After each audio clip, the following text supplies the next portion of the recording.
ॐ शन्नो मित्रः शं वरुणः शन्नो भवत्वर्यमा शन्नो इन्द्रो बृहस्पतिः शन्नो विष्णुरुक्रमः नमो ब्रह्मणे नमस्ते वायो त्वमेव प्रत्यक्षं ब्रह्मासि त्वमेव प्रत्यक्षं ब्रह्म वदिष्यामि ऋतं वदिष्यामि सत्यं वदिष्यामि तन्मामवतु तद्वक्तारमवतु अवतु माम् अवतु वक्तारम्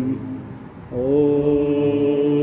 शान्ति शान्ति शान्ति शङ्करं शङ्कराचार्यं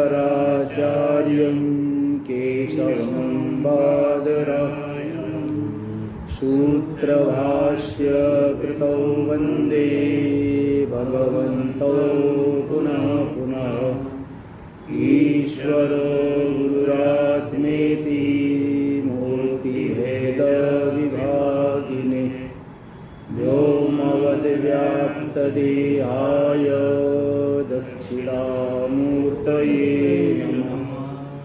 ॐ शान्ति शान्ति शान्ति।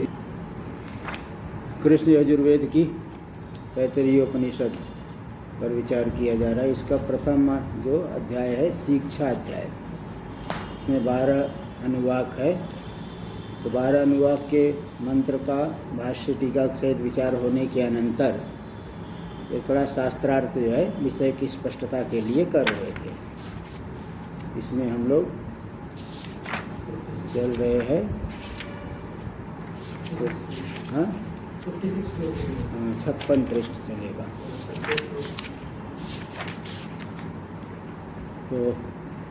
तो यहाँ एक विचार चल रहा है कि ज्ञान से मुक्ति होगी, कर्म से मुक्ति होगी कि समुच्चय से मुक्ति होगी। समुच्चय में भी विद्या की प्रधानता और कर्म की गौण, और कर्म अथवा कर्म की प्रधानता विद्या गौण रहेगा। ये सब विचार किया जा रहा था। इसमें से ये बता दिए कर्म के जो 4 प्रकार के फल होते हैं, उत्पत्ति, आपत्ति, विकृति, संस्कृति, ये सब चारों प्रकार का फल मोक्ष को नहीं मान सकते हैं। चारों में से कोई भी फल मोक्ष नहीं हो सकता है। कि उत्पन्न मानोगे तो विनष्ट हो जाएगा, और संस्कार कहोगे, संस्कार भी वहाँ ऐसा है नहीं, वो तो आत्मा शुद्ध पहले से ही संस्कृत है। विकार मानोगे तो विकार भी विनाशी होता है। आपत्ति प्राप्ति हमारा स्वरूप ही है, सदा ही प्राप्त है। इसलिए 4 प्रकार के फल नहीं हो सकते। इसलिए कर्म आदि उस ज्ञान दशा में संभव ही नहीं है। ये सब बता दिए थे। तो 56 पृष्ठ पे चल रहा है। देखिए, सत्यत्वं च, नीचे से चौथी पंक्ति, सत्यत्वं च एकत्वस्य एकदैवानुद्रष्टव्यम्। पहली बात तो कि अवश्य ही 2 में से एक को मिथ्या मानना पड़ेगा। 2 में से एक, क्योंकि दोनों ही सत्य हो जाए, द्वैत सत्य हो और आत्मा भी सत्य हो, ऐसा नहीं हो सकता है। द्वैत को मिथ्या मानना पड़ेगा। इसमें प्रमाण दे दिए, यत्र ही द्वैतम ही भवति, ये मृत्यो स मृत्युमाप्नोति, अथ यत्र अन्यत् पश्यति तदल्पम, उदरम अंतरम कुरुते अथ तस्य भयम भवत, इत्यादि श्रुतियों से यही सिद्ध होता है कि द्वैत मिथ्या है और एकत्व ही सत्य है। सत्यत्वम च एकत्वस्य, एकत्व ही सत्य है, क्योंकि एक दैवानुद्रष्टव्यम, आत्मा को एक प्रकार से ही जानना चाहिए, एक ही सत्य है वो। एकमेवा द्वितीयम, एकमेवा द्वितीय, स्वगत सजाति विजाति भेद से रहित है। ब्रह्म वेदम सर्वम आत्म वेदम सर्वम, सब कुछ ब्रह्म रूपी है, सब कुछ आत्म रूपी है। इत्यादि श्रुतिभ्य, इत्यादि श्रुतियों से यही सिद्ध होता है एकत्व ही सत्य है, आत्मा ही सत्य है। न च संप्रदानादि कारक भेदा दर्शने कर्मोपपद्यते। परमार्थ में जब देखा जाए तो संप्रदान आदि कारक भेद संभव ही नहीं है। तो कारक भेद ही नहीं होगा तो कर्म संभव ही नहीं है, ये सिद्ध होता है। अन्यत दर्शनापवादस्य विद्या विषये सहस्रश श्रूयते। ज्ञान के प्रकरण में हजारों बार, हजारों वाक्यों से वेद दर्शन का अपवाद किया गया, निषेध किया गया है, निंदा की गई है। अतो विरोधो विद्या कर्मणो, कर्म और जो विद्या है दोनों का अत्यंत ही विरोध है। अतश्च समुच्चयानुपत्ति, इस कारण से भी ज्ञान और कर्म का समुच्चय संभव ही नहीं है। तत्र यदुक्तम संहताभ्यां विद्या कर्मभ्यां मोक्ष इति, तो ये जो कहा गया था पूर्व पक्षी के द्वारा कि भले कर्मों से मुक्ति नहीं होगी किंतु दोनों मिलकर के कार्य, मुक्ति रूपी कार्य का आरंभ कर देंगे। जैसे कल ही दृष्टांत दिए कि विष है, मरण मारने का कार्य करता है, लेकिन उसी विष का शोधन कर दे तो औषधि का कार्य करता है। दधि आदि है, ज्वर का कारण बनता है, लेकिन वो शर्करा से संयुक्त दधि पुष्टि का हेतु बनती है। इसी तरह से कर्म से भी मुक्ति हो जाएगी, ज्ञान कर्म संगत मिलाकर के मोक्ष दे देंगे। ये जो कहा गया था अनुपपन्नम तत्, वह आपका कथन ठीक नहीं है, सत्य नहीं है, युक्ति संगत नहीं है। उपपत्ति से रहित है, अनुपन्न में नहीं, युक्ति संगत नहीं है। टीका में यदि कर्त्रादि कारक भेदस्य सत्यत्वांशम अपबाध्य ब्रह्म ज्ञानम उपदिश्यते तदा मिथ्यार्थत्वात् कर्म विधि नाम अप्रामाण्यम स्यादित्याह। जो कर्ता आदि कारक भेद है उसके सत्यत्वांश का अपवाद, अपवादन करके, निषेध करके, तो सत्य नहीं है कर्ता आदि कारक, इस तरह से तो सत्यत्वांश का बाध करके ब्रह्म ज्ञानम उपदिश्यते, ब्रह्म ज्ञान का उपदेश किया गया, तब तो तदा मिथ्यार्थत्वात्, तब तो जो कर्म विधि का प्रतिपाद्यार्थी मिथ्या हो गया। बिना कारक के तो कर्म होगा नहीं, कर्म ही मिथ्या हो गए। तब तो कर्म विधि नाम मिथ्यार्थत्वात् अप्रामाण्यम स्यात्, कर्म विधियां है मिथ्यार्थ वाली होने से अप्रामाणिक हो जाएंगी। इत्याह, इस बात को पूर्व पक्षी विरोध रूप से दिखा रहा है। विहितत्वात् कर्मणाम श्रुति विरोध इति चेत, अगर सब सकल भेद मिथ्या है तब तो कर्म विधियां विरुद्ध हो जाए। कर्म विधियां जो कर्म का विधान करने वाली श्रुतियां आई है उनके साथ विरोध होगा, क्योंकि मिथ्यार्थ का वो कैसे विधान करेंगी। विधान किया गया है श्रुतियों के द्वारा, इसलिए उनको मिथ्या नहीं कह सकते, भेद को मिथ्या नहीं कह सकते। भेद को मिथ्या मानोगे तो श्रुतियों के साथ विरोध आएगा, जो जिन श्रुतियों से कर्म का विधान हुआ है। विहितत्वात् कर्मणाम श्रुति विरोध इति चेत, कर्मों का विधान किया गया है, इसलिए भेद को लेकर के जो आप कर्म चरितार्थ होते हैं और भेद को ही आप मिथ्या बता रहे हो, तब तो श्रुति के साथ विरोध हो रहा है। ये जो इसको संग्रह भाष्य हो गया। शंकाम विवृणोति यदि इत्यादि, संग्रह भाष्य में जो शंका की है उसी का विवरण भाष्य में उसी का और विवरण कर रहे हैं यदि इत्यादि ना। यदि उपमृद्य कर्त्रादि कारक विशेषम आत्मैकत्व विज्ञानं विधीयते, कर्तादि कारक विशेष का उपमर्दन करके, निषेध करके आत्मैकत्व विज्ञान का विधान किया गया है, निरूपण किया गया। यदि ऐसा कहोगे तो सर्पादि भ्रांति विज्ञानोपमर्दक रज्ज्वादि विषय विज्ञानवत, इसमें दृष्टांत बीच में दे रहे हैं कि जैसे सर्पादि भ्रांति हो रही थी, उस भ्रांति विज्ञान का उपमर्दक है रज्जु आदि विषयक विज्ञान।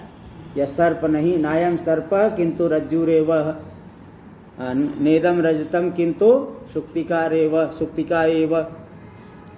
तो जैसे वहाँ पे सर्पादि भ्रांति विज्ञान का उपमर्दक रज्जु आदि विषयक विज्ञान का कथन, विज्ञान का निरूपण किया जाता है शब्द से, ऐसे ही कर्तादि कारक विशेष का उपमर्दन करके एकत्व विज्ञान का विधान किया जा रहा है। ऐसा मानोगे तो प्राप्त कर्म विधि श्रुति नाम निर्विषयत्वाद विरोध, तब तो कर्म का विधान करने वाली श्रुतियों के लिए कोई जगह ही नहीं मिला ना, निर्विषयक हो गई।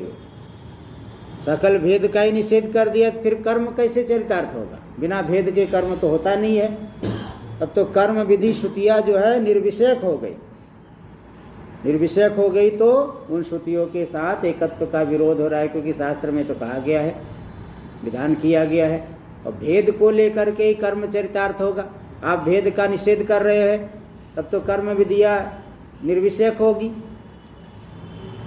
इसलिए निर्विषयक होने से उनके साथ विरोध होगा, उन वाक्यों के साथ विरोध हो रहा है। विहितानि च कर्माणि, कर्मों का विधान तो किया गया है, ऐसी तो बात नहीं है कि नहीं विधान किया गया है। सच विरोधो न युक्त, वह जो विरोध है युक्त नहीं है, विरोध मानना युक्त नहीं है। एक तरह जगह भेद का निषेध और दूसरा भेद को लेकर के कर्म का विधान किया गया, तो भेद का निषेध अगर मानोगे तो विरोध हो रहा है, वह विरोध मानना तो युक्त नहीं है, क्योंकि प्रमाणत्वा श्रुति नाम, सकल श्रुतियाँ प्रमाण है, इसलिए उनमें परस्पर विरोध है, ऐसा मानना भी आपका ये जो कथन करना है ठीक नहीं है। इति चेत, यहाँ तक शंका आई। अब सिद्धांति उत्तर दे रहे, न पुरुषार्थोपदेश परत्वा श्रुति नाम। सिद्धांति कह रहा, देखिए भाई, श्रुतियाँ क्या है, पुरुषार्थ के उपदेश में तात्पर्य वाली है। अलग अलग अधिकारी के लिए अलग अलग पुरुषार्थ का उपदेश किया है श्रुतियों ने। श्रुति ये नहीं का भेद जो है काल्पनिक भेद है, मिथ्या भेद तो अनादिकाल से प्राप्त ही है। अज्ञान दशा में व्यक्ति भेद को ही सत्य मान रहा है, तो जो भेद पहले से ही प्राप्त है उसी भेद का अनुवाद करके कर्म का विधान कर दिया है श्रुतियों ने अविरक्त पुरुष के लिए, और जो विरक्त पुरुष के लिए वेद का निषेध करके परमार्थ तत्व का बोध करा रही है। इसलिए श्रुतियों का कोई विरोध नहीं है। भेद तो अज्ञान दशा में पहले से ही प्राप्त है, भेद का श्रुति प्रतिपादन नहीं कर रही है। भेद जो स्वाभाविक रूप से प्राप्त है, अनादिकाल से व्यक्ति जो है मान के रखा हुआ है, प्रत्येक प्राणी भेद को जन्म से ही देख रहा है, उसी का अनुवाद करके श्रुति ने कर्मों का विधान कर दिया। इसलिए भेद का प्रतिपादन नहीं कर रही श्रुति, हाँ तात्पर्य रूप से भेद का निषेध कर रही है। जिस व्यक्ति के अंदर विवेक वैराग्य आदि पुष्ट हो गया है, उसके लिए भेद का निषेध करके वो तत्व को बता रही है। इसलिए श्रुतियों में कोई विरोध नहीं है। अविरक्त के लिए कर्म का विधान कर दिए, कर्म का विधान करने से भेद सिद्ध नहीं होगा। भेद तो जो काल्पनिक भेद प्राप्त है उसी का अनुवाद करके विधान कर दिया। भेद का श्रुति प्रतिपादन नहीं कर रही, भेद पहले से ही प्राप्त है। अगर भेद प्राप्त नहीं होता फिर तो वेद जिसने नहीं पढ़ा उसको वेद का ज्ञान ही नहीं होना चाहिए। किंतु वेद पढ़ने से ही ज्ञान होता है क्या वेद का? तो पहले से ही है। वेद पढ़ने वाले कितने लोग हैं? बहुत ही कम लोग हैं। तो यहाँ पे ये नहीं कह सकते कि श्रुतियों का विरोध हो रहा है। न पुरुषार्थोपदेश परत्वा श्रुति नाम, पुरुषार्थ उपदेश में श्रुतियों का तात्पर्य है। एक टीका में देख लीजिए, दे रहे अध्ययन विधि गृहीता नाम श्रुति नाम। अध्ययन विधि स्वाध्यायो अध्येतव्य, स्वाध्याय का अध्ययन करना चाहिए। हर एक व्यक्ति को अपनी अपनी शाखा का अध्ययन करना चाहिए। अधीयते इति अध्याय, स्वस्य अध्याय इति स्वाध्याय, यानी अपनी अपनी शाखा, स्व शाखा, उस शाखा का अध्ययन करना चाहिए। तेज यही है अध्ययन विधि। अध्ययन विधि गृहीता नाम श्रुति नाम, श्रुतियाँ अध्ययन विधि के से गृहीत है। तो ऐसी जो श्रुतियाँ है, पुरुषार्थोपदर्शकत्वेन प्रामाण्यम वक्तव्यम, पुरुषार्थ का प्रदर्शक हो करके ही उनकी प्रामाणिकता कहनी पड़ेगी। पुरुषार्थ के साधन बन करके वो प्रमाण बनेंगे श्रुतियाँ, क्योंकि अध्ययन विधि से गृहीत है। अध्ययन विधि किसी निष्फल अर्थ का प्रतिपादन नहीं कर रही, सफल अर्थ का ही प्रतिपादन कर रही। इसलिए पुरुषार्थ के उपदर्शक रूप से ही श्रुतियों को प्रमाण कहना पड़ेगा। न तो भेद से सत्यत्वेन, भेद को सत्य मान करके उनको प्रामाणिक नहीं कहा जा सकता। ततः प्रसिद्धि सिद्धम कारकादि भेदम, इसलिए जो प्रसिद्धि से ही सिद्ध है, पहले से ही सिद्ध है, यानी अनादिकाल से जो भेद सिद्ध है अज्ञान से, उसी भेद अज्ञान से सिद्ध भेद को लेकर के कारकादि भेदम, अर्थ क्रिया समर्थम आदाय, जो कि अर्थ क्रिया में समर्थ है। क्यों? क्योंकि देखो व्यवहार में भेद को लेकर के पुरुषार्थ की सिद्धि हो रही कि नहीं? भेद को लेकर के सिद्धि होती है। मैं पानी पीने वाला हूँ, कहीं नहीं जान रहा है मैं पानी पीने वाला। पानी अलग है, जल अलग है, मैं अलग हूँ। पात्र अलग है। ते अर्थ क्रिया समर्थ भेद कारकादि भेद को लेकर के प्रवृत्तानां प्रामाण्यम, प्रवृत्त है श्रुतियाँ, उनमें प्रामाण्य कोई विरुद्ध नहीं है। और व्यावहारिक भेद को लेकर के कर्मकांड वाली श्रुतियाँ चरितार्थ हो गई। व्यावहारिक भेद कहाँ से आया? वो तो अनादिकाल से ही सिद्ध है, अज्ञान से ही सिद्ध है। इसलिए उन श्रुतियों का भेद में तात्पर्य नहीं है, पहले से प्राप्त भेद का अनुवाद करके इसी इष्ट फल के साधन रूप से कर्म का विधान कर दिया। इसलिए कर्म कांड की श्रुतियों से भेद सिद्ध हो रहा है ऐसा नहीं कह सकते। भेद तो पहले से ही प्राप्त है। जो चीज पहले से प्राप्त हो उसका कोई विधान नहीं होता है, वो तो अनुवाद हो गया, उसका कथन करेंगे, अनुवाद माना जाए। मानांतर प्राप्त से पुनर्कथनम अनुवाद इत्या न, इसलिए सिद्धांति ने कह दिया कि वहाँ कोई विरोध नहीं हो रहा है। पुरुषार्थोपदेश परत्वा श्रुति न, तो सिद्धांति जो एक वाक्य दिया ना, न पुरुषार्थोपदेश परत्वा श्रुति नाम, ये है संग्रह वाक्य सिद्धांति का। अब इसी संग्रह वाक्य का विस्तार कर रहे, देखिए। संग्रह वाक्यं विवृणोति, संग्रह वाक्य का विस्तार कर रहे, विद्योपदेश परा तावद इत्यादि न। जो श्रुति है विद्योपदेश परा तावत श्रुति ही, श्रुति का किसमें तात्पर्य है? विद्या के उपदेश में तात्पर्य है। क्या करना चाहती श्रुति? संसारात् पुरुषो मोक्षयितव्य, संसार से पुरुष को मुक्त कराना चाहिए, इसमें श्रुति का तात्पर्य है। इसीलिए संसार हेतोर अविद्या विद्या निवृत्ति कर्तव्य, इसलिए संसार से मुक्ति के लिए संसार का हेतु कौन है? अविद्या। उस अविद्या की विद्या से निवृत्ति करना चाहिए, तभी तो संसार से मुक्ति होगी।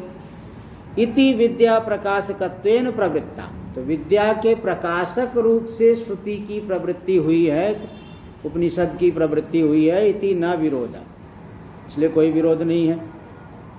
एवं अपि कर्त्राद, आप पूर्व पक्षी भी कह रहा है, बोले ऐसा मानने पर भी तो विरुद्ध तो हो ही रहा है। एवं अपि कर्त्रादि कारक सद्भाव प्रतिपादन परम शास्त्रम विरुद्धते एव, बोले आप कह रहे हो कि विद्या का उपदेश करने श्रुति का तात्पर्य ज्ञान की प्रकाशन में है, तो भी कर्मकांड वाली श्रुतियाँ तो कर्ता आदि कारक के सद्भाव का प्रतिपादन कर रही है। तुम याग करने वाले हो, देवता को उद्देश्य करके याग करोगे, याग से धर्म निकले, धर्म उत्पन्न होगा, धर्म से फल मिलेगा। एवं पे कर्त्रादि कारक सद्भाव प्रतिपादन परम शास्त्रम, ऐसा मानने पर भी कर्ता आदि कारक के सद्भाव में तात्पर्य रखता है शास्त्र, तो विरुद्ध शास्त्रम विरुद्धते हो, विरुद्ध तो होगा ही, ज्ञान कांड से विरुद्धि हो जाएगा वो वाक्य। इति चेत सिद्धांति करण न, ऐसा मत कहो। यथा प्राप्तम एव कारकास्तित्वम उपादाय उपात्त दुरित क्षयार्थम कर्माणि विदध शास्त्रम मुमुक्षूणां फलार्थीनां च फल साधनं न कारकास्तित्वे व्याप्रियते। यथा प्राप्तम एव कारकास्तित्वम, प्राप्त यथा प्राप्त यानी लोक आदि से सिद्ध जो कारक है, कर्ता कर्म आदि कारक, हाँ व्यावहारिक भेद, व्यावहारिक पदार्थ जो पहले से ही सिद्ध है, अज्ञान से प्राप्त है, उस कारक के अस्तित्व को लेकर के ही कर्म का विधान कर दिया। ये थोड़ी कह रहे पहले भेद को मन में बैठाओ तब मैं तुम्हें कर्म बताती हूँ, ऐसा श्रुति नहीं कह रही है। वेद तो सभी को पता ही है। तो लोक प्रमाण से, व्यावहारिक प्रमाणों से प्राप्त जो भेद है, उस भेद को के अस्तित्व को मान करके ही, अनुवाद करके ही उपादाय उपात्त दुरित क्षयार्थ, जो अनादिकाल से संचित है दुरित पाप, जो कि ज्ञान में प्रतिबंधक है, उन दुरित का क्षय करने के लिए कर्माणि विदधत शास्त्रम, शास्त्र कर्मों का विधान कर रहा है। किनके लिए? मुमुक्षूणां फलार्थीनां च, जो मुमुक्षु लोग है उनके लिए भी, और जो फल चाहते हैं उनके लिए भी। मुमुक्षु के लिए कौन से कर्मों का विधान कर रहा है? नित्य नैमित्तिक कर्म। और फलार्थी के लिए कौन से कर्मों का विधान कर रहा है? ज्योतिष्टोम आदि काम्य कर्म। भाई जिनको स्वर्ग चाहिए इधर जाओ, जिनको मुक्ति चाहिए इधर जाओ। मुक्ति चाहिए तो काम में कर्म को छोड़ करके नित्य नैमित्तिक मात्र ही करो, और केवल स्वर्ग आदि लोक ही चाहिए तो काम में के साथ साथ नित्य कर्म के साथ साथ काम में भी करो। पर स्वर्ग आदि के लिए नित्य कर्म को भी नहीं छोड़ सकते, ऐसा नहीं छोड़ दोगे, नहीं, नित्य कर्म भी करो और काम में भी करो। और अगर आपको मुक्ति चाहिए, पहले अंतःकरण को शुद्ध करने के लिए निषिद्ध कर्म को छोड़ो, काम में कर्म को छोड़ करके नित्य कर्मों को करो, तभी अंतःकरण शुद्ध होगा।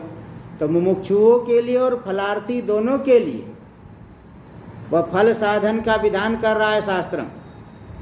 इसलिए न कारकास्तित्व व्याप्रियते, कारक है, कारकों में भेद है, कर्ता अलग कर्म अलग, इसमें उसका व्यापार नहीं है, इसमें तात्पर्य नहीं, क्योंकि ये तो भेद तो व्यवहार में पहले से ही प्राप्त है। साधारण व्यक्ति, अज्ञानी, बिल्कुल अंगूठा छाप व्यक्ति भी कहेगा कि मैं करने वाला हूँ, मैं इस क्रिया को करता हूँ, मैं इसको देखता हूँ, भेद तो उसको भी दिख रहा है, बाल गोपाल को भी दिख रहा है। इसलिए भेद की सिद्धि में शास्त्र का व्यापार नहीं हो रहा है। उपचरित दुरित प्रतिबंधस्य ही विद्योत्पत्तिर्नाव कल्पते। उपचित उपचित उपचित दुरित प्रतिबंधस्य, जिसका दुरित रूपी प्रतिबंध उपचित यानी बहुत बढ़ गया है, बहुत ज्यादा दुरित है, बहुत ज्यादा पाप है, तो ऐसे व्यक्ति के लिए विद्या की उत्पत्ति नहीं हो पाएगी। उस दुरित रूपी प्रतिबंध को छीड़ करना पड़ेगा, नित्य नैमित्तिक कर्मों को। तच्छये ही च विद्योत्पत्ति स्यात्, उस दुरित का क्षय होने पर ही विद्या की उत्पत्ति होगी। बिना पाप की निवृत्ति के ज्ञान की उत्पत्ति नहीं होगी। ज्ञानम् उत्पद्यते पुंसाम क्षयात् पापस्य कर्मणः, महाभारत में आ गया। पुरुषों को ज्ञान की उत्पत्ति कब होगी? जब पाप कर्म छीड़ हो जाएंगे, तभी विद्युत की उत्पत्ति होगी। ततश्च अविद्या निवृत्ति, और विद्या की उत्पत्ति हो करके फिर उस विद्या से अविद्या की निवृत्ति हो जाएगी। तथा आत्यंतिक संसारोपरम, उस विद्या अविद्या की निवृत्ति हो करके आत्यंतिक रूप से संसार का उपरम हो जाएगा, कारण के सहित कार्य का नाश हो जाएगा। पहले तो संसार की निवृत्ति तो रोज ही हो रही सुषुप्ति दशा में, लेकिन आत्यंतिक रूप से नहीं हो रही, क्योंकि अविद्या बना हुआ है।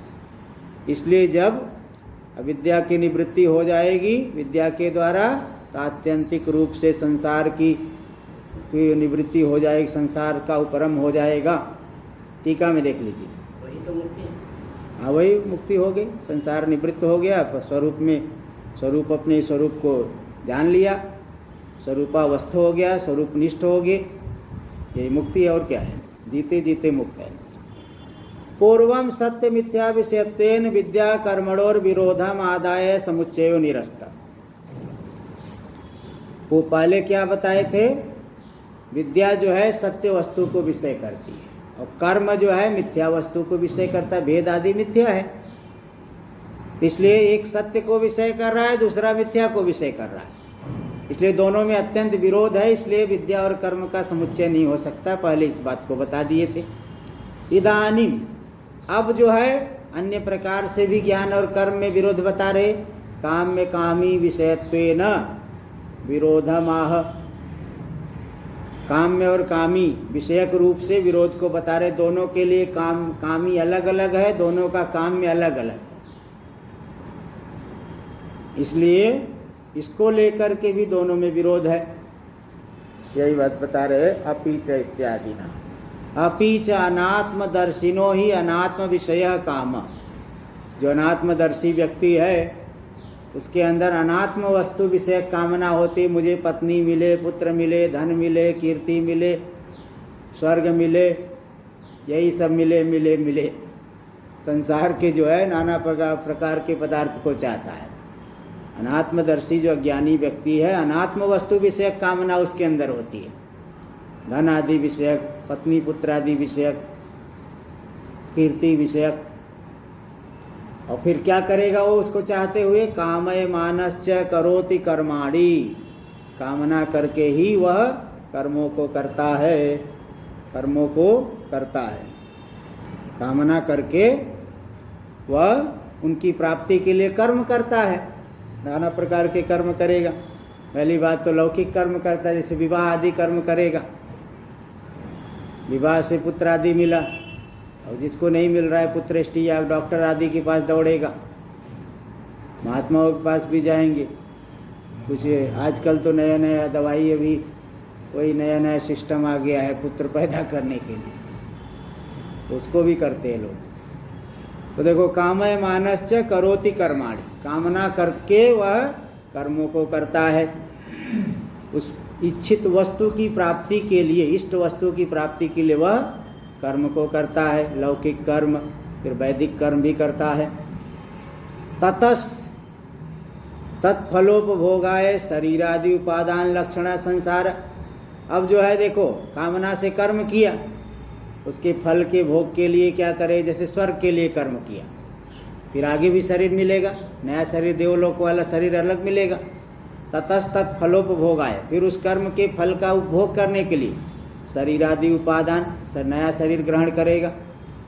कुछ कर्म इसी जन्म में भोग लेगा, कुछ कर्म आगे भोग करेगा, रह करके जो पुण्य आदि कर रहा है। अभी यहाँ जो फल मिल रहा है वो पहले के कर्मों का फल मिल रहा है, और इस जन्म में किए गए कर्म का फल अभी मिल जाए, इसके लिए बहुत उत्कृष्ट कर्म करना पड़ेगा। अत्युग्र पुण्य पापानाम यह वह फलम अश्नुते, त्रिभिर्वर्षे त्रिभिर्मासे त्रिभिर्पक्षे त्रिभिर्दिने। अति उग्र पुण्य पाप करेगा तो इसी जन्म में फल मिल जाएगा, और नहीं तो सामान्य रूप से करेगा तो पहले का जो किया हुआ उसका फल अभी मिल रहा है, अभी कर रहे हो तो इसका फल आगे मिलेगा। आगे पाने के लिए नया शरीर लेना पड़ेगा, नया शरीर ग्रहण करना पड़ेगा, इस चोले को छोड़ना पड़ेगा। ततस्तत् फलोपभोगाय, इसलिए उस तत्फलोपभोगाय, उस इस कर्म के फल का उपभोग करने के लिए शरीर आदि उपादान लक्षण संसार, शरीर आदि का ग्रहण रूपी संसार की प्राप्ति होगी। ये जो संसार की प्राप्ति, जन्म मृत्यु जरा व्याधि, बारंबार जन्म मृत्यु हो रहा है, यही तो संसार है। प्रवाह चल रहा है, गंगा जी का एक जल आ रहा है, जा रहा है, दूसरा आ रहा है, फिर जा रहा है, यही तो प्रवाह चल रहा है, और क्या है। ऐसे नए नए जन्म होते जाएंगे, मृत्यु होगी, फिर जन्म होगा, फिर मृत्यु होगी, ऐसी परंपरा चल रही, यही संसार है। तो तद व्यतिरेकेण, अब देखो ये कर्मी के लिए बता दी, कर्मी इस तरह से उसको संसार होता है, और इससे विपरीत तद व्यतिरेकेण, इससे व्यतिरिक्त जो है आत्मैकत्व दर्शिनो विषयाभावात, जो आत्मैकत्व, एक ही आत्मा है, व्यापक, मैं व्यापक आत्म रूप हूँ, संसार मिथ्या है, एक आत्मा ही सत्य है, इसको जानने वाले व्यक्ति के लिए कामना का विषय कुछ बचा ही नहीं। तो संसार ही नहीं रहा, उसकी दृष्टि में है, मिथ्या हो गया, तो किसकी कामना करेगा। तो विषयाभावात कामानुपत्ति ही, कामना का विषय है ही नहीं। जब जान लिया कि प्लास्टिक का लड्डू है तो खाने की चेष्टा करेगा क्या, मुंह में कि थोड़ा सा दबा लूँ, ऐसा नहीं। प्लास्टिक के लड्डू अथवा फोटो की मिठाई, फोटो वाली मिठाई कौन खाएगा। तो छोटा बच्चा भले हो जाके उस पर हाथ मारता है, निकल आए कुछ, अज्ञानी व्यक्ति पीछे पीछे भागेगा, बच्चे की तरह है। ज्ञानी व्यक्ति को एकदम बच्चे की तुलना की गई है, और जो विवेकी हो गया वो बड़ा हो गया है समझ लो। तो आत्मैकत्वदर्शी के लिए कामना का जब विषय ही नहीं रहा तो कामानुपत्ति, कामना उसके अंदर संभव ही नहीं, क्योंकि भेद को लेकर के कामना होती। कभी भी देखिए किसकी कामना होती, अप्राप्त वस्तु विषय। जैसे जो माल आप दबा के रखे हुए हो उसकी थोड़ी कामना होगी। कामना किसकी होगी, नए नए और आए, जिसके अंदर मतलब कामना किसको लेगे, हर एक व्यक्ति के अंदर किस चीज की कामना होगी। जो वस्तु प्राप्त नहीं उसकी कामना होती है, जो सदा ही प्राप्त है उसकी कामना होती है क्या। पहले से ही जो हमारे पास है उसकी कामना, उसको मैं पाऊं, ऐसी कामना नहीं होती है। तो ज्ञानी के लिए तो विषय ही नहीं रहा, भेद ही नहीं रहा, तो कामानुपत्ति। और आत्मनि च अनन्यत्वात् कामानुपत्तौ स्वात्मन्यवस्थानं मोक्षो। आत्मनि च अनन्यत्वात्, आत्मा तो हमारा स्वरूप है, हमसे भिन्न नहीं है, अनन्य है। आत्मा तो हमसे अन्य है क्या? हमारा ही स्वरूप है। आत्मा में कामना क्यों नहीं हो सकती है? आत्मा की कामना, बोले आत्मा तो हमारा ही स्वरूप है। आत्मनि च अनन्यत्वात् कामानुपत्तौ। आत्मा में कामना क्यों नहीं होती? अन्य पदार्थों की कामना ना हो, लेकिन आत्मा की कामना होनी चाहिए। बोले नहीं, आत्मा तो हमारा स्वरूप है, हमसे अनन्य है, इसलिए उसमें कामना की अनुपत्ति होने से स्वात्मन्यवस्थानं मोक्षः, स्वात्मा में अवस्थिति हो जाना, स्वरूपावस्थिति का अनुभव कर लेना, सच्चिदानंद रूपता का अनुभव कर लेना, यही मुक्ति है। इत्यतोपि विद्या कर्मणोर विरोध, इस कारण से भी विद्या और कर्म में विरोध है। यहाँ देखो बता दे, काम में कामी को लेकर के जो भेददर्शी है, अनात्म पदार्थों को देखता है, उसकी कामना होती, कामना से कर्म करता है। और ज्ञानी है, उसके अंदर वो अनात्म पदार्थ सब बाधित हो गए हैं, कामना का विषय ही नहीं रहा, इसलिए स्वरूपावस्थी हो गया, यही मुक्ति है। इसलिए विद्या और कर्म में अत्यंत विरोध होने से समुच्चय नहीं हो सकता है। टीका में सम समुच्चयम निरस्य, समान रूप से समुच्चय तो नहीं हो सकता है, लेकिन गुण प्रधान भाव से समुच्चय हो जाए। जैसे मालिक और नौकर, स्वामी जो है प्रधान है और भृत्य नौकर जो है गौण है, तो सम समुच्चय तो नहीं हो सकता है। सम समुच्चयम निरस्य, गुण प्रधान भावे नापि समुच्चयम निरस्यति, गुण प्रधान भाव से भी समुच्चय का निराश कर रहे। विरोधादेवच, भाष्य में विरोधादेवच विद्या मोक्षं प्रति न कर्माण्यपेक्षते। विरोध, दोनों में जब अत्यंत विरोध है, तब विद्या मोक्ष के प्रति कर्म की अपेक्षा करेगी क्या? हाँ, स्वरूप उत्पत्ति के लिए कर्म की अपेक्षा करेगी। इसलिए सर्वापेक्षा च यज्ञादि श्रुति रस्वत, ब्रह्म सूत्र में सूत्र है। ज्ञान की उत्पत्ति के लिए, ज्ञान की योग्यता के लिए सकल कर्मों की अपेक्षा है। जैसे जब तक दीपक न जले तब तक दीपक जलाने के लिए तेल लाओ, बाती लाओ, बाटी हो, मिट्टी पात्र लाओ, उसको ऐसा कर दो कि हवा न रुक जाए, हवा ज़्यादा बाधा न डाले। लेकिन जब दीपक आपने प्रज्वलित कर दिया, तो अंधेरे को दूर करने के लिए दीपक को किसी की आवश्यकता नहीं है। इसी तरह से ज्ञान की योग्यता के लिए आश्रम कर्म करो, श्रौत कर्म, स्मार्त कर्म करो। व्यवहार में भी व्यावहारिक कर्म भी देखो बता दिए, क्या क्या करना है। गृहस्थ के लिए देखो बता दिए। तो ज्ञान की उत्पत्ति की योग्यता के लिए तो कर्मों की अपेक्षा है, लेकिन जब विवेक वैराग्य पुष्ट हो गया, फिर कर्मों को छोड़ करके तत्पर होके विचार करेगा। विचार किया, ज्ञान उत्पन्न हो गया, तो मुक्ति रूपी फल देने के लिए ज्ञान को कर्म की अपेक्षा नहीं। यही आकार है। विरोधादेव च विद्या मोक्षं प्रति न कर्माण्यपेक्षते। विद्या और कर्म में अत्यंत विरोध है, इसलिए विरोध होने के कारण ही मोक्ष के प्रति विद्या कर्मों की अपेक्षा नहीं करेगी, नहीं करती है। टीका में देखिए, विद्या चेत कर्माणि स्वफले नापेक्षते। विद्या अगर कर्मों को अपने फल के लिए अपेक्षा नहीं करती है, क्यों? क्योंकि विरुद्धत्वात्, विरुद्ध होने से। इसमें उदाहरण दे रहे त्रिदंडी धर्मयु ऋतु गमनम। जैसे त्रिदंडी सन्यासी है, वह पत्नी के साथ गमन करेगा क्या? ऋतु काल में भार्या के साथ गमन करते हैं ना, गृहस्थ का धर्म है, ऋतु काल में पत्नी के साथ संबंध करेगा। ऋतु काल बोलते हैं वो जो माहवारी उसका होकर के शुद्ध हो जाती स्त्री, तो ऋतु काल। तो ऋतु काल में गृहस्थ का धर्म है पत्नी के साथ गमन करना, त्रिदंडी का धर्म नहीं। त्रिदंडी तो सब कुछ छोड़ दिया है। तो जैसे ऋतु गमन विरुद्ध होने से त्रिदंडी का धर्म नहीं है भार्यागमन, इसी तरह से विरुद्ध होने से विद्या कर्म की अपेक्षा नहीं करती है।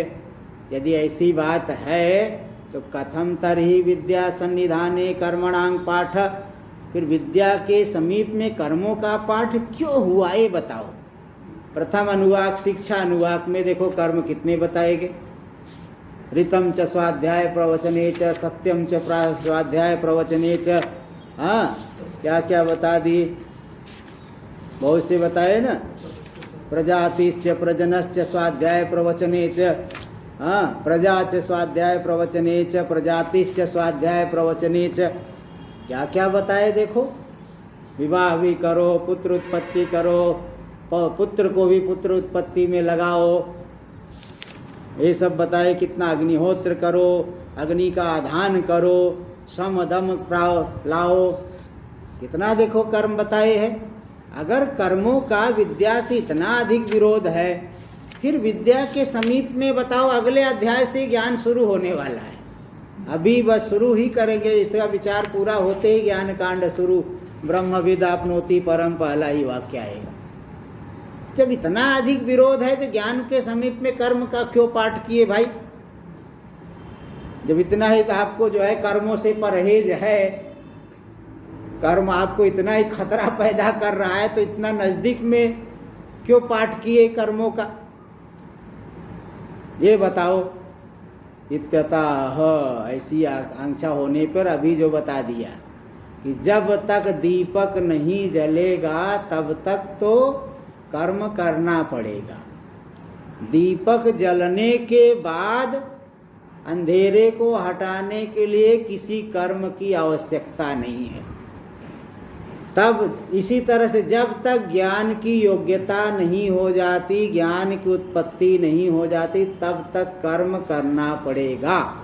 लेकिन ज्ञान होने के अनंतर मुक्ति के लिए किसी कर्म की अपेक्षा ज्ञान को नहीं है। बस देखो ये स्वात्म लाभे तु, स्वात्म लाभ यानी विद्या के स्वरूप लाभ, विद्या की उत्पत्ति के लिए तो कर्मों की अपेक्षा है। सर्वापेक्षा च यज्ञादि श्रुते रसवत, सर्वापेक्षा सर्वेषाम आश्रम कर्मणाम अपेक्षा, ज्ञान की उत्पत्ति के लिए सकल आश्रम कर्मों की अपेक्षा है। ऐसा कर दिए सीधे। और इसमें प्रमाण क्या है? वही बृहदारण्यक वाक्तम एतं वेदानुवचनेन ब्राह्मणा विविदिशन्ति यज्ञेन दानेन तपसा नाशकेन। तो स्वात्म लाभ के लिए कर्म की अपेक्षा है, फल देने के लिए कर्म की अपेक्षा नहीं। इसमें दृष्टांत दे दी अश्ववत। जैसे अश्ववत क्या है? सर्वापेक्षा यज्ञादि श्रुतिर अश्ववत। जैसे बैलगाड़ी खींचने के लिए बैल की जरूरत होती है, बैल अश्व की आवश्यकता नहीं, खेती करने के लिए अश्व की आवश्यकता नहीं है, रथ खींचने में अश्व को लगा सकते हो, कृषि के लिए अश्व नहीं लगा सकते। ऐसे ज्ञान फल देने के लिए कर्म की अपेक्षा नहीं करेगा। हाँ, ज्ञान की उत्पत्ति के लिए कर्म की अपेक्षा है। कर्म करके अंतःकरण शुद्ध होके ही ज्ञान उत्पत्ति की योग्यता आएगी। इसलिए ज्ञान अपनी उत्पत्ति के लिए कर्म की अपेक्षा करेगा, लेकिन फल देने के लिए कर्म की अपेक्षा नहीं करेगा। यही बात यहाँ बता रहे। स्वात्म लाभे तु, स्वात्म लाभ यानी ज्ञान के स्वरूप की उत्पत्ति के लिए तो पूर्वोपचित प्रतिबंधापनय द्वारेण, पूर्व में जो संचित है प्रतिबंध पाप, उस पाप की निवृत्ति जब तक नहीं होगी तब तक ज्ञान उत्पन्न होगा क्या? नहीं होगा। इसलिए उस पाप प्रतिबंध का अपनय करने के लिए कर्म की, अशुभ कर्म की अपेक्षा है। अपनय द्वारेण विद्या हेतुत्वं प्रतिपद्यन्ते कर्माणि नित्यानि। उस प्रतिबंध को दूर करके विद्या के हेतु, विद्या हेतुता को प्राप्त कर लेते हैं नित्य कर्म। नित्य कर्म ज्ञान के कारण बन जाते हैं, ज्ञान की उत्पत्ति के कारण बन जाते हैं, पाप को दूर करके। अतएव अस्मिन् प्रकरणे उपन्यास्तानि कर्माणि, इसीलिए इस प्रकरण में कर्मों का उपन्यास किया प्रथम अध्याय में, शिक्षा अध्याय में। इसलिए कर्म को बताया गया क्योंकि जब तक दुरित का क्षय नहीं होगा तब तक ज्ञान उत्पत्ति की योग्यता ही नहीं आएगी। एवं च अविरोध कर्म विधि श्रुति नाम, इसलिए कर्म विधि श्रुतियों का ज्ञान से कोई विरोध नहीं है। अतः केवलाया विद्याया परम श्रेय इति सिद्धम, केवल विद्या से ही परम श्रेय की प्राप्ति होगी। केवल दीपक प्रकाश से ही अंधकार दूर होता है, वहां दूर करने के लिए किसी अन्य की अपेक्षा नहीं है, ये सिद्ध हो गया। टीका में कर्मणाम विद्या साधनत्वं श्रुत्या, अब जो है कर्म विज्ञान के साधन है, इसको सुन करके मीमांसक जो है खड़ा हो गए, मेरा आ गया नंबर। मीमांसक कह रहे भाई फिर तो अब हम लोग ही है, ज्ञान के लिए भी तो कर्म की आवश्यकता पड़ेगी। कर्मणाम विद्या साधनत्वम श्रुत्या गार्हस्थ्यम एवं एकम अनुष्ठेयम। बोले फिर संन्यास आश्रम सब गया, बर्बाद हो गया, है ही नहीं कुछ, क्योंकि कर्म से ही तो ज्ञान उत्पन्न होगा, फिर संन्यास लेने की क्या आवश्यकता है। एकमात्र गृहस्थाश्रम ही रह गया। गार्हस्थ्यम एवं एकम अनुष्ठेयम इति प्रत्योतिष्ठन्ते कर्म जड़ाः। कर्म में जो जड़ बुद्धि वाले यानी मीमांसक लोग, जल ताड़ने धातु से जड़ डलयोर अभेद करके नंदीग्रही पचा दिव्यो ल्यूडिन्य अच करके जला का जला बन गया, और डलयोर अभेद करके ला को ड कर देंगे, जड़।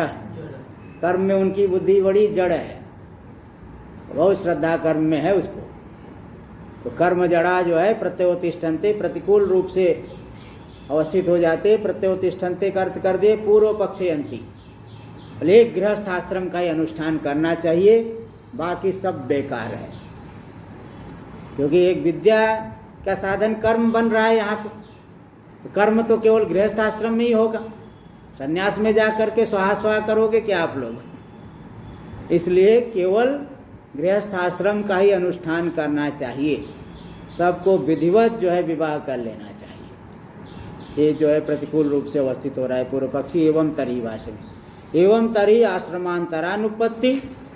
जब कर्म से ही ज्ञान की उत्पत्ति होगी, फिर संन्यास लेने की क्या आवश्यकता है भाई। आश्रम अन्य आश्रम की आवश्यकता ही नहीं, केवल गृहस्थ आश्रम से ही कर्म वहीं पे कर्म कर सकते हो। अन्य आश्रम की अनुपत्ति हो रही है, क्यों? क्योंकि कर्म निमित्तत्वाद विद्योत्पत्ति है, विद्या की उत्पत्ति का कर्म निमित्त बन गया। तो कर्म तो गृहस्थ आश्रम में होता है, फिर तो संन्यास क्यों लोगे।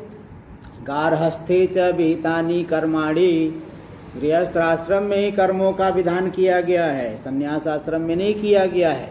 इति एकाश्रम्यमेव, इसलिए को एक ही आश्रम रह गया। एकमेव आश्रम इति एकाश्रम, तस्य भाव एकाश्रम्यम। एक ही आश्रम रह गया, दूसरा आश्रम नहीं रहा, बस गृहस्थ आश्रम ही। अतस्य यावत जीवादि श्रुतयो अनुकूलतरा। इसलिए यावत जीवादि जो श्रुतियां है इस विषय में अनुकूल है, वो तो यही बात ही बोलती है, भाई जीवन पर्यंत कर्म करो। तम यज्ञ पात्रैर दहंती, ये भी वाक्य आया है। कर्मी को यज्ञ पात्र के सहित जलाते हैं, मतलब आखिरी तक कर्म कर रहा है, तभी तो यज्ञ पात्र के सहित में उसको जलाएंगे। उसका जो यज्ञ पात्र है ना, सब उसके साथ में ही जला देंगे। कर्मी जो है, जो जिस यज्ञ पात्र से कर्म करता था, वो साथ में ही जलाएंगे। इसलिए जीवन पर्यंत कर्म करना, ये सब श्रुतियाँ अनुकूल है कि एक ही आश्रम है गृहस्थ आश्रम। तब सिद्धांति कहेगा न, ऐसा मत कहो। विद्या की उत्पत्ति केवल काम में कर्म से ही होगा नहीं, नित्य नैमित्तिक कर्म अनेक प्रकार के होते हैं। अब इसको सिद्धांति बताएंगे, इसका हम लोग कल करेंगे। ओम शन्नो मित्रः शं वरुणः शन्नो भवत्वर्यमा शन्न इन्द्रो बृहस्पतिः शन्नो विष्णुरुक्रमः। नमो ब्रह्मणे नमस्ते वायो त्वमेव प्रत्यक्षं ब्रह्मासि त्वामेव प्रत्यक्षं ब्रह्मावादिशं ऋतमवादिशं सत्यमवादिशं तन्मावीत् तद्वक्तारमावीत् आवीन्माम् आवीद्वक्तारम्। ओम शांति शांति शांति। शंकरं शंकराचार्यं केशवं बादरायणं सूत्रभाष्य कृतौ वन्दे भगवन्तौ पुनः पुनः। ईश्वरो गुरुरात्मेति मूर्तिभेदविभागिने व्योमवद्व्याप्तदेहाय दक्षिणामूर्तये नमः। ओम शांति शांति शांति।